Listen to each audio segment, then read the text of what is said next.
Joining us now, Rice University history professor and presidential historian Douglas Brinkley. We've been quoting you all morning, Doug. Wow. Also with us, board member of the John F. Kennedy Library and the Joseph B. Kennedy Foundation and lecturer at the Sloan School of Management at MIT, Stephen Kennedy Smith. Very good to have you both on. Their new book, JFK, A Vision for America, is out today. It compiles President John F. Kennedy's greatest speeches alongside essays by America's foremost historians and writers examining our 35th president. Douglas, we'll get to that in a minute. Thank you guys for being with us. It's like with Gary, we have business first. All right. The president before us.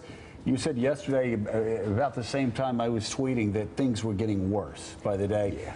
You said it was one of the most bizarre 24 hours in American presidential history, and talked about his confused mental state. I can't believe the media rollout of Donald Trump the last 24 hours. The confusion about Andrew Jackson and getting people, giving a non-history lesson of it was idiotic what he said about Jackson, but more to the point. That could be another Trump misstatement. The way he's praising the North Korean dictator right now, it's nauseating to me when you really know what that man does to human lives. The kind of squelching of the whole human rights policy of the United States since FDR till today, willy-nilly now praising the strongman of the Philippines, on, and he seems to be unhinged in a way that's, I'm starting to find it a little bit frightening. I've had for a while, but over the weekend I've just had enough. We see a difference. We do. I mean, we've known the man for 12 years, and we've seen, obviously, over the past year, a difference, but it seems to be the pace is quickening. As John Meacham said earlier, just because you're not surprised by it doesn't mean it's not serious, and doesn't mean the pace is not quickening. But I don't think he really goes and works out either, or gets the kind of mental clarity that you need to be a president. I don't think he sleeps. Yeah, he's up. He's like, so it's like an insomniac that's rolling and saying whatever comes to his mind, and has nobody's putting the proper brakes on him. Don't presidents have, like, I'm thinking of a certain president who I know might have been suffering from age issues in his second term. And I think his people really helped the presidency continue at times when he might have been failing himself a little bit. And it was containable. If you're meaning Ronald Reagan, George Shultz would go talk. Shultz was such a clear mind, and Reagan had enough to know to talk to Shultz on foreign policy. And Reagan never spun out of control like this in his entire presidency. So, Stephen, let's talk about JFK, Toward a More Perfect Union. Talk about this beautiful book and the collection of essays and speeches. Sure. Thanks for having me.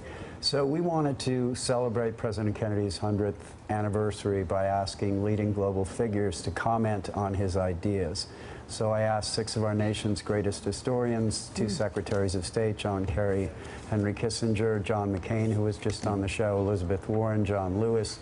We also have some of our nation's greatest artists, Colin McCann, Don DeLillo, Robert Redford. Conan O'Brien wrote about his sense of humor.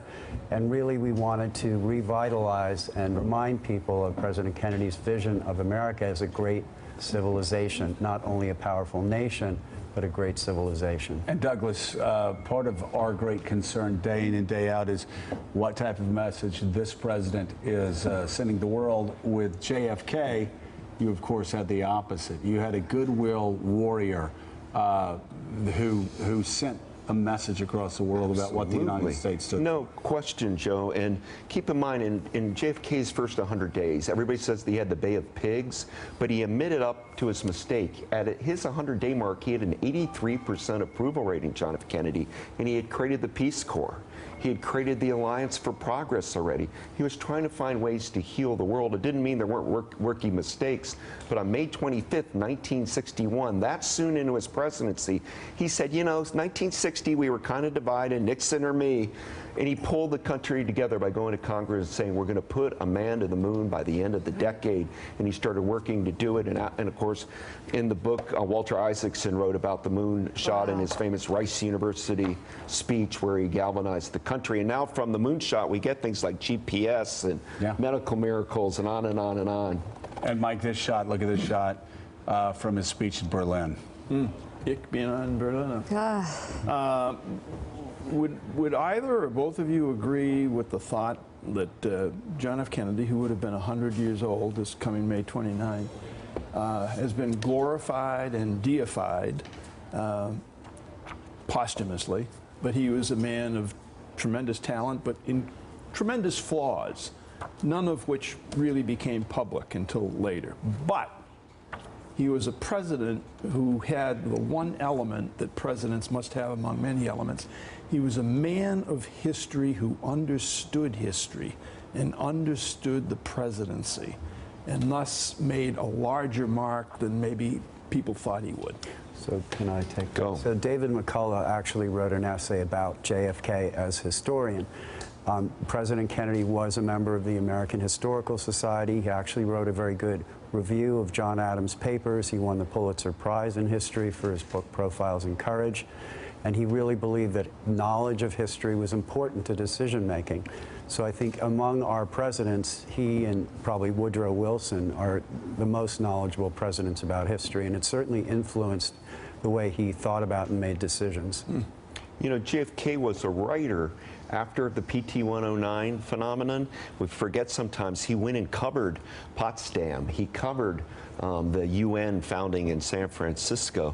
And so he had a journalism background. So Kennedy actually admired the First Amendment and journalists so much that he became the master of the press. He kind of created the modern White House press, corps interaction. And he was remarkable at it. He's our first television president, and boy, could he communicate with people. The book is A Vision It's amazing. for America. What a book. It is an amazing It's book. amazing. Thank you guys so much. Thanks for checking out MSNBC on YouTube, and make sure you subscribe to stay up to date on the day's biggest stories. And you can click on any of the videos around us to watch more from Morning Joe and MSNBC. Thanks so much for watching.